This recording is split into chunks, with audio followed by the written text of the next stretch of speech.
guys टक्क लाएर यहाँ चाहिँ छ टक्क खानेकुराको खाजा घर जस्तै छ है त गाइस हेर्नु होला टक्क हेम्जा महोत्सव लगायत अब फाइनली मेला सुरु हुन लागिसकेको छ आज चलफल धेरै नै भइरहेको गीत पनि सुन्न सक्नुहुन्छ अब राजा परियाजी आउने चाहिँ हेरिराख्नु होला कस्तो हुन्छ लगायत राजा परियाजी पनि सुन्नुपर्छ ल गीत सुन्न सक्नुहुन्छ ब्याकग्राउन्डमा हेर्न सक्नुहुन्छ आउनु होला चाँडै भोलि नि धेरै कलाकारहरू आउनुहुन्छ भोलि पनि लगभग 9 दिनसम्म आउनुहुन्छ लगायत भित्र चाहिँ घन्टा डोरी हुँदैछ अहिले चाहिँ म एकछिन पछि जान्छु किनभने दोकानमा म एक्लै छु आउँदै गर्नुलाई मान्छेहरू पनि आउँदै गर्नुभयो थुप्रै मजा आउँछ झन् पशुपति शर्मा पछि आउनुहुन्छ अर्जुन सापकोटा ज्योति मगर सबै आउनुहुन्छ त गाइड हेर्दै गर्नु मेरो ब्लगमा सबै देखिन्छ है त अहिले चाहिँ डोरी चल्दैछ म एकछिनमा गइहाल्छु भित्र गएर देखाइहाल्छु कस्तो भयो गाइड चाहिँ अब चाहिँ राजु परियारजी चाहिँ अहिले एकछिन पछि आउनुहुन्छ त्यति बेला म केही भित्र जान्छु हेर्दै गर्छु यसरी बसिरहेको छु दोकानमा चिनो दुइटा आइसकेका छन् टक्क लाएर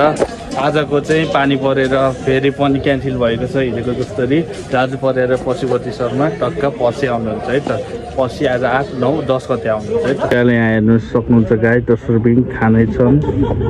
गाई हेर्नु सक्छ यहाँ दुइटा लडेका छन् दुइटै कालो देखिएका छन्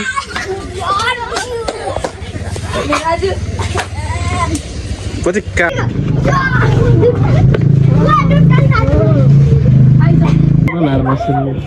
उठाउँछ है त त्यो ल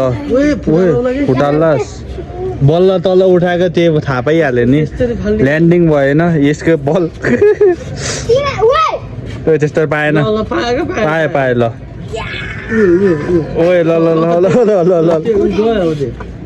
ल अर्को छाड्छ नै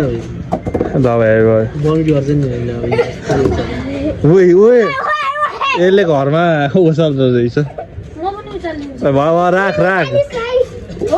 यहाँ चस्मामा लाएर रोएर बसेको मान्छे यही है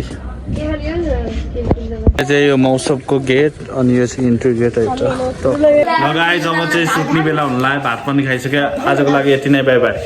त्यो रहेको छ टिकट काउन्टर अनि एउटा अफर पनि रहेको छ भोलि मलाई यहाँ आएर भेट्नेलाई एउटा टिकट फ्री दिन्छ है त मैले टक्क यहाँ आएर भेटेर सुशान्त डिसी सपोर्टको नेम भोलि यहाँ भेट्नेलाई एउटा टिकट फ्री है त